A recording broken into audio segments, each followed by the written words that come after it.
Hello there and a very warm welcome to another edition of the program. I am Victor Matthias. Now, the global campaign, Not Too Young to Run, was launched at the first United Nations Forum on Human Rights, Democracy and the Rule of Law on the 22nd of November 2016. The campaign was launched by a partnership consisting of the Office of the United Nations Secretary General's Envoy on Youth, the UN Development Programme UNDP, the Office of the High Commissioner for Human Rights, the Interparliamentary Union, the European Youth Forum, and the Youth Initiative for Advocacy, Growth and Advancement. Today on the program, we will be finding out the aims and objectives of this campaign. But before we begin, let's make a detour and flip through the social media trends in the past week. The rerun elections in Rivers State drew the attention of Nigerians, and they couldn't help but tweet their thoughts as regards the intrigues, accusations, counter-accusations, and the outcome of the keenly contested elections into federal and state legislative chambers.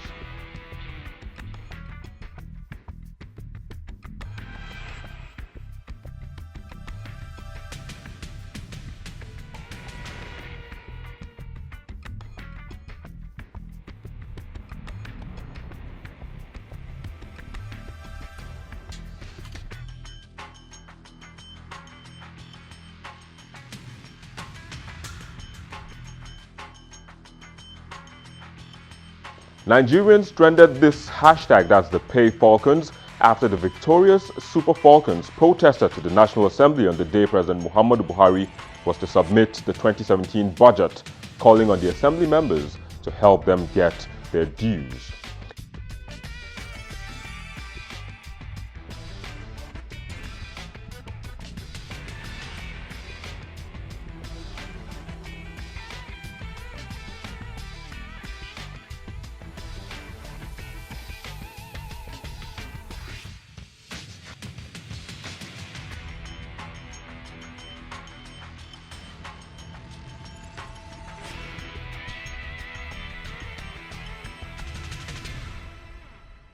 Well, that pressure paid off as the monies were eventually released. But back to the topic of the day. Joining me on the program is Samson Itodo from the Youth Initiative for Advocacy, Growth and Advancement. We also have Mariam Loshi. She works with an NGO, but also she is a firm believer in the Not Too Young to Run campaign. Thank you for joining us, Mariam. Let me start by asking you to shed more light on this campaign that has been going on for a while now. So the Not Too Young to Run campaign is basically about inclusion, about getting younger people to participate more in the political process and governance in Nigeria. So it's a bill that was submitted to the House of Reps to reduce the age for elective office. So on the bill, it says for governor and senator and president, we would like the age to come down to 30, and for the House of Reps and the State House of Assembly, 25. So this will allow young people to run for office. And the second part of the bill talks about independent candidacy. Young to Run campaign. It's a campaign that is geared towards addressing some of the political, I'll call it structural imbalances within our political system. That excludes a larger percentage of our population from running for office. What we have within our political process is a system that excludes young people from running, where at 18 they are believed to be matured enough to understand the manifestos of political parties, to determine who to elect to run for office or rule over them, but they are believed not to be capacitated enough to actually lead or run for office. And so they have to wait until they are 40 to run for president, until they are 35 to run for governors or even Senate, or 30 to run for House of Reps, and then 30 for State House of Assembly. And so what the campaign seeks to do is to address the constitutional age requirements where young people need to the particular age before they run for office. So that's what the campaign seeks to do. Well, that said, Samson, how ready can you say the youths, or young people, if you like, are ready for office? Because some will argue that at such a young age, the necessary experience might just not be there and might affect performance if eventually elected into office? Well, a lot of young people are ready for political leadership. Let us go through history. In 1933, 1934, 1935, the party that actually fought for our independence, which was the Nigerian youth movement, was led by young people, the likes of Professor Iswa, Ernest Ikoli, Samuel Akinsanya. These were people who were in their early 30s and even at 29, and they started organizing, and they fought against colonialism. The indirect rule that we celebrate today, even the democracy that we celebrate today, was actually fought by young people. Would you say that they were not matured enough to actually muster the courage and the energy to fight against colonialism or even military dictatorship? If we celebrate our independence, who moved the first motion for independence in the federal House? Actually, a young person. So the argument that young people are not capacitated enough and it doesn't hold water.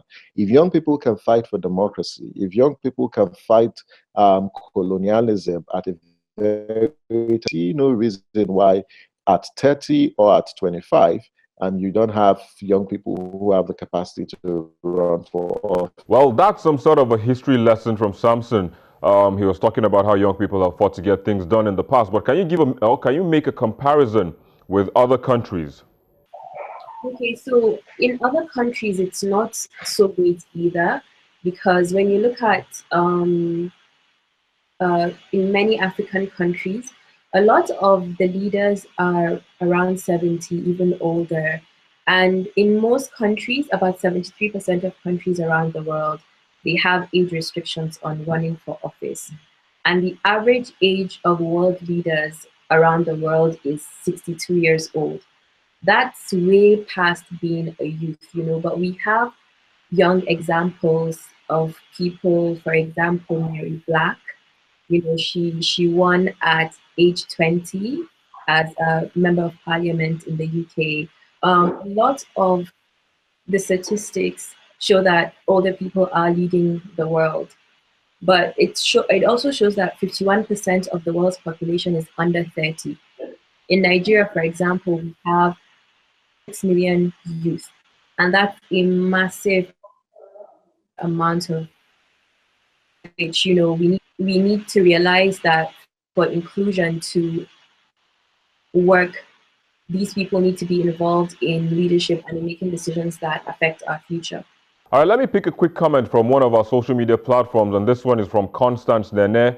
She is alleging that the old are selfish and misguided, and there is a tendency that young people can also toe that line. Do you agree? Well, I agree, and it's actually,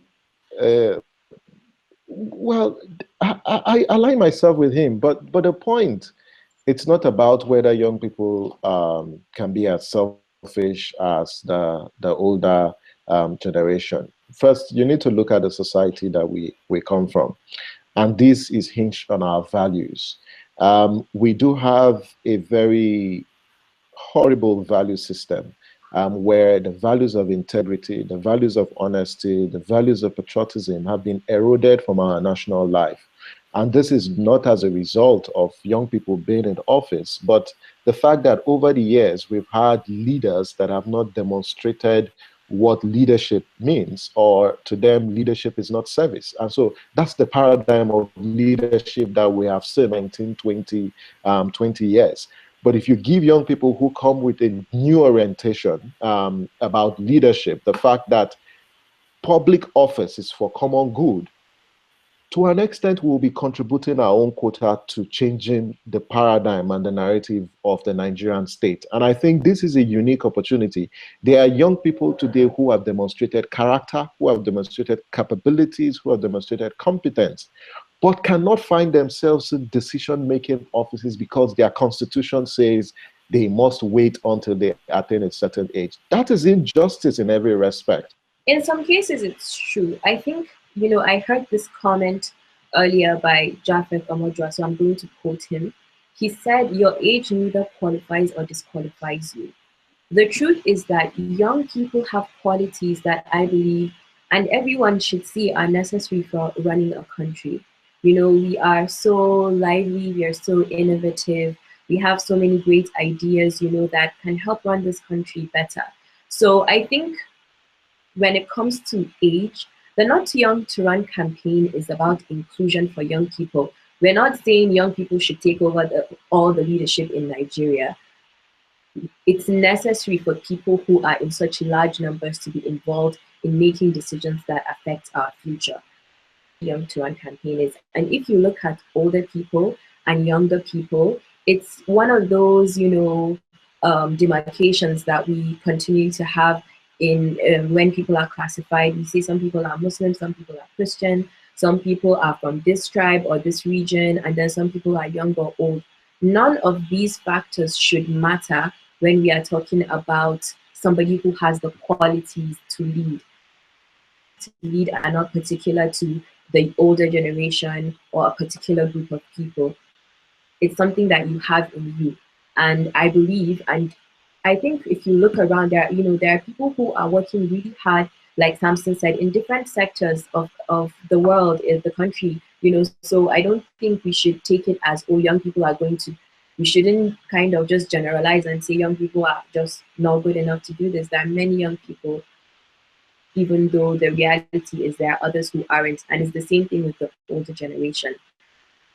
There are some, they don't have the good character to be a leader in Nigeria, and some other people do. So it's the same way you would need young people involved as well as older people involved. Well, some have also argued that more action needs to be seen to make this campaign fruitful, one of which that we have seen already is the bill in the House of Representatives as well as the Senate. What else or which other action is being taken to ensure this campaign sees the light of the day? The truth is that the age restriction doesn't allow young people to come out and vote, to come out and participate or to run for office. There are young people who, are coming together, forming political parties because they want to have a say in what happens in this country. And when it comes to this campaign, in the Senate and in the House of Reps, so it's not something that's happening only online. There are, we know the Right Honorable Yakubu Dogara has supported the bill and the campaign. Even the United Nations Youth Envoy, the UK government has also endorsed the campaign. It's something that has been launched worldwide so that young people can begin to change some of these restrictions. The restrictions are there. It's not fabricated. The restrictions are there. So if as a 25-year-old, for example, I say I want to run for office, allow me to do so. Well, just to build on what Mariam had said about this Honorable Speaker of the House, currently the bill has scaled second reading in the House of Reps, and it's before the Committee on Constitutional Review, headed by the Deputy Speaker, Right Honorable Yusuf Suleiman Lasson. At the Senate, it's just past first reading, and so we hope that it will be debated at second reading, perhaps in January. There are several groups and organizations who are engaging the lawmakers at different levels to ensure that a quick passage of this bill. The National Assembly has set the first quarter of next year to conclude on the constitutional amendment. So there are a lot of advocacy in that regard. But I think also out of the National Assembly, there's a lot of mobilization going on at different levels, and different groups are engaging their different state houses of assembly to seek support, because beyond the 72 senators who will have to vote in support of this bill if it must pass, or the 240 members of the House, we also need about 24 state houses of assembly who will have to vote in support of this, because this is a constitutional amendment bill. And so we indulge this different state houses of assembly to support this, and young people at different level, at different states should also support this. At a global level, there are several advocacy efforts. The UN, like Mariam also mentioned, is also on the global campaign. So different are beginning to take initiatives to ask for a reduction of the age of the voting age and the age to run for office. Well, guys, that's where we have to wrap the conversation up on this segment of the program. We'll take a quick break, and when we return, we'll be talking to someone who has actually run for office as a young person. But then, thanks for coming on the program and sharing your thoughts. Join us again.